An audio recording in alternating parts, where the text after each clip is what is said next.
Okay, so ito na mga ka-video, okay yung ating bubuuin ngayon. At hindi ko na napakita sa inyo yung ating pagbuo ng ating speaker box. At ito na nga siya. Napinturahan na natin at coated po siya ng Flexibond. And then pininturahan natin ng black. Okay?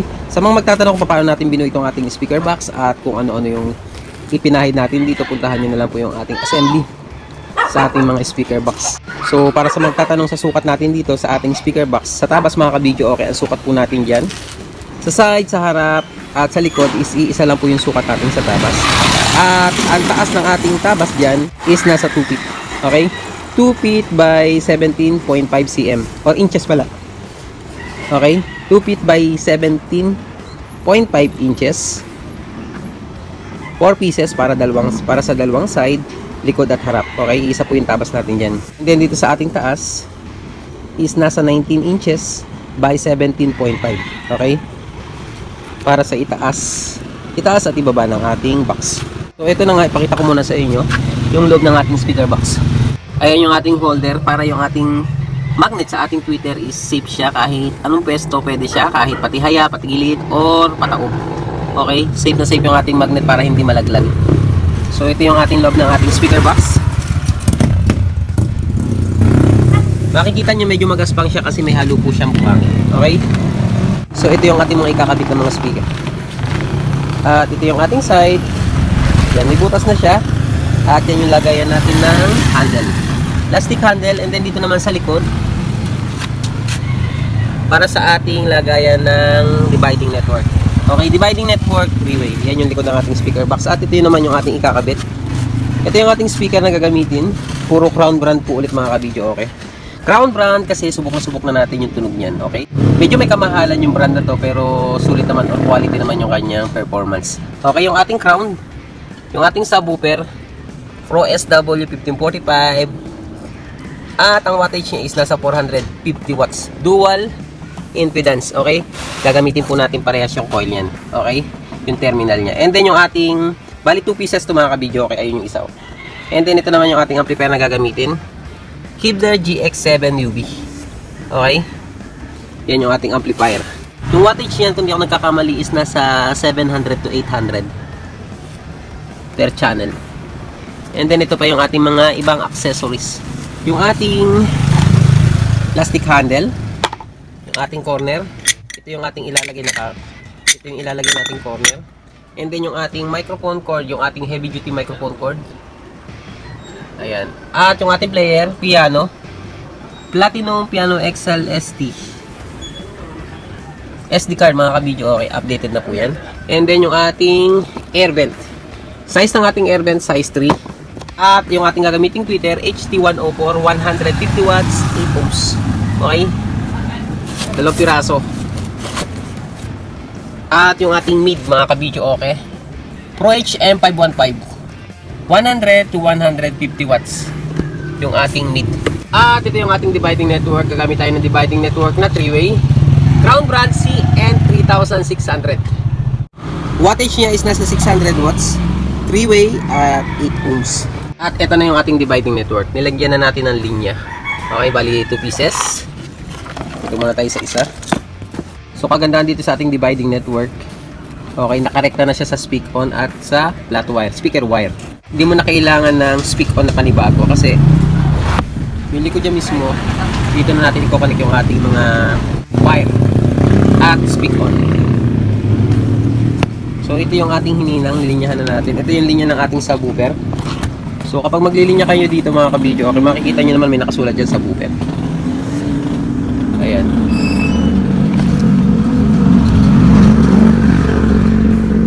Subwoofer natin, ito yung linya natin.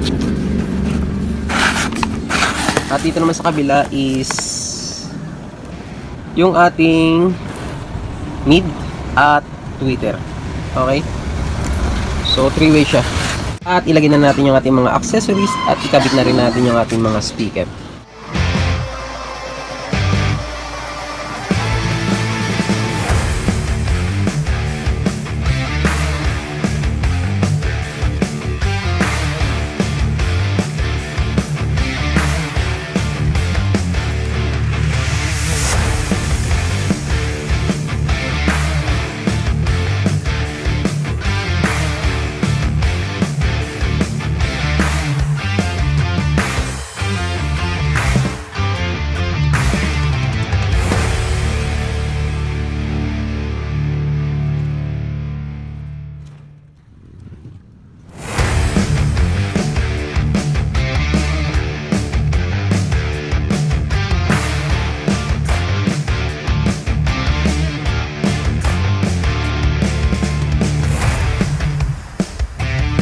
Okay, so nahinang na natin mga ka-video, okay?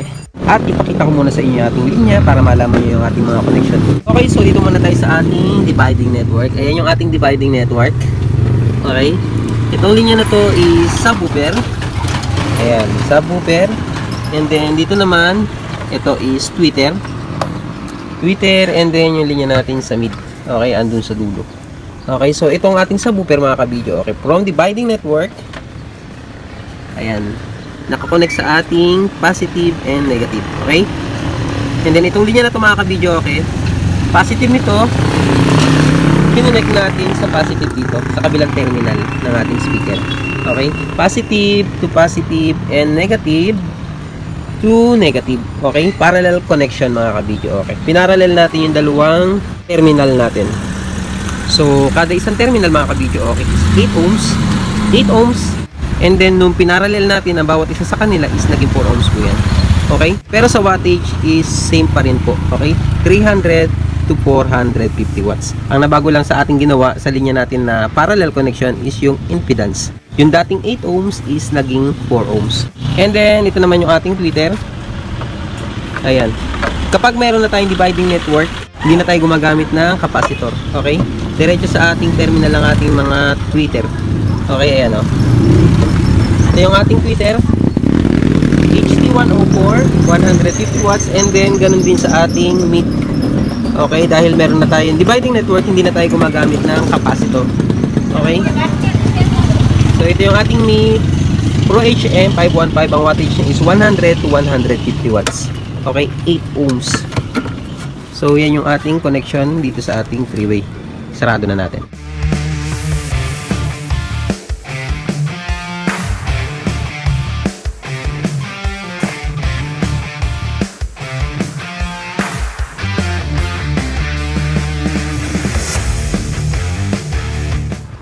So dahil tapos na nating buuin yung ating mga speaker mga ka-video, okay? At linyahan, i-set up na natin para ma-sound check na natin.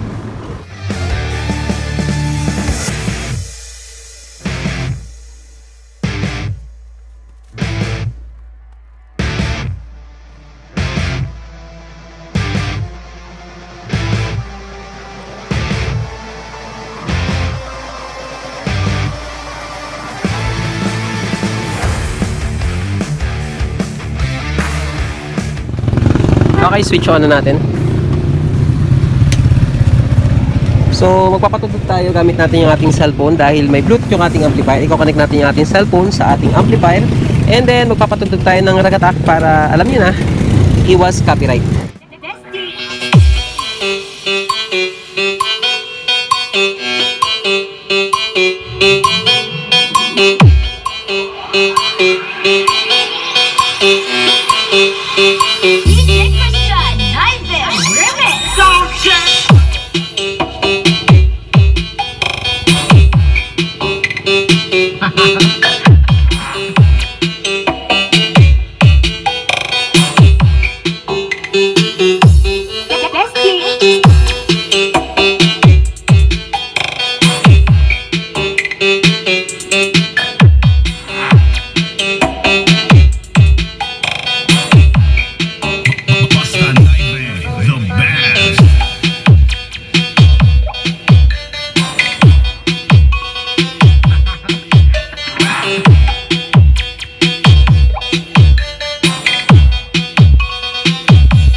Katay ko guys.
Katay Ogay.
Katay Ogay.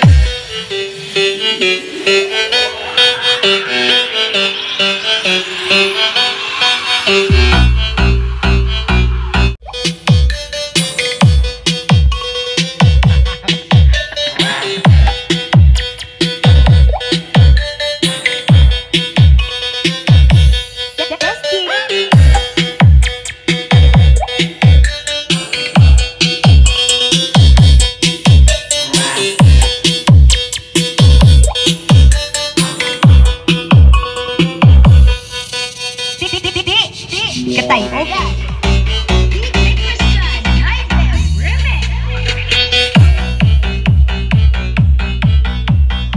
Okay, so tapos na nating soundcheck yung ating speaker. Okay naman sila. At sobrang lakas ng bayo niya. Okay, parang pandiskuhan talaga siya. Yung magpapagitin yung mga kisame at mga dingding. So next natin, soundcheck natin yung ating microphone at yung ating microphone cord and then yung ating player. Okay, ito yung ating microphone. Yung ating microphone is SMC708 bouncing microphone mga kabidyo. Okay, and then yung ating heavy duty microphone cord. Okay, timplahin na rin natin, try natin mabawasan yung kanyang feedback. At i-soundcheck na rin natin yung ating mga microphone input sa ating amplifier at hindi sa ating player. Oh, shit eh.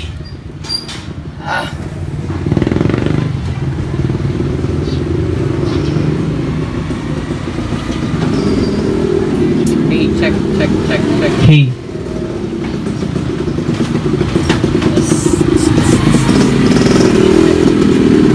Test. Hey. Hello. Check. Mic test. Hey. Hello. Check. Test. Check. Test. Hey. Hello. Check. Test. Hey. Sound test. Check. Hey. Hello. Test. Hey. Check. Test. Hey. Hello. Check. Test. Hey. Hello. Mic test. Hey. Check. So dito mga kabidyo, okay sa ating amplifier, hindi pala natin siya matitimpla na maayos yung ating microphone kasi ang meron lang sa kanya is mic volume. Okay? So yan lang siya. Mic volume and then echo. Hindi natin siya matitimpla or madadagdagan at mababawasan ng mid at saka low. Okay, hindi kagaya dito. Kasi dito sa equalizer na to mga kabidyo, okay, ang konektado lang dito is yung music. Walang kinalaman yung microphone. So hindi natin matitimpla. So kapag feedback is kailangan lang natin mag-adjust sa mic volume. Okay? So meron naman siyang feedback reducer. Ayan. Ewan ko lang kung talagang gumagana siya. So dito na tayo sa ating player. At least dito sa player natin, kahit pa paano meron siyang equalizer. Ayan. Tanggalin muna natin yung plastic para makita nyo. Ayan. Hanggang dito lang muna yung plastic. So dito sa microphone input mga kabidyo, okay, sa player is meron siyang bass, treble at echo. Mayroon ding mic volume. So dito muna tayo. Okay, nilipat natin ang pwesto kasi medyo umulan. Kaya pinasok natin. Okay, sound test natin yung ating microphone input sa ating player.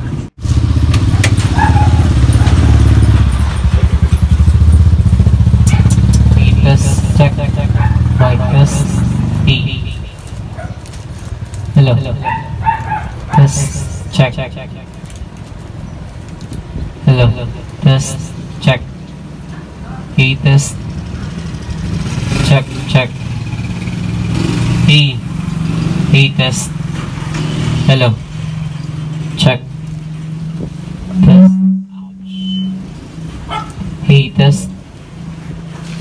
Check. Hey. Test. Hey. Hey. Check. Test. Hey. Check. Test. Hey. Check. Test. Hey. Hello. Mic test. Hey. Test. Check. Mic test. Hey. Hello. Check. Test. Hey. Test. Check. Sound test. Hey. Check. Test. Hey. Hello. Test. Check. Hello. Mic test. Hey. Hello. Check. Test. Hey.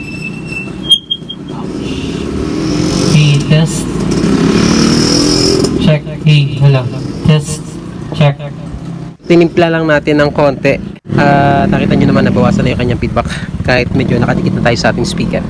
So sa pagtimpla mga kabidyo, okay, depende pa rin yan sa mga gamit nyo, sa microphone, and then sa speaker, sa amplifier, at the same time depende pa rin sa pwesto ng mga speaker nyo at pwesto ng kumakanta. At ipakita ko muna sa inyo ating timpla. So ito yung ating echo at yung ating mic volume. Nakikita nyo naman wala pa siyang alas 11, so pwede pa tayong magtaas. And then yung ating bass, medyo tingnan natin, parang isang guhit lang yung volume ng ating bass. Okay, and then yung ating treble is nasa alas 9. Okay, ayan o.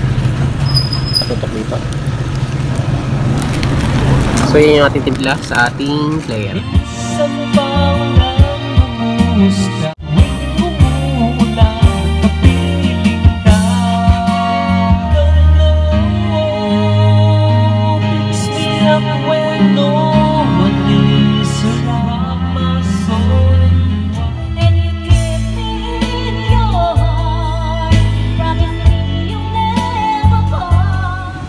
At ito na nga mga kabidyo, yung ating video officer sa pambahay pero yumayanig din yung bahay nyo sa sobrang sarap ng tunog ng bass niya.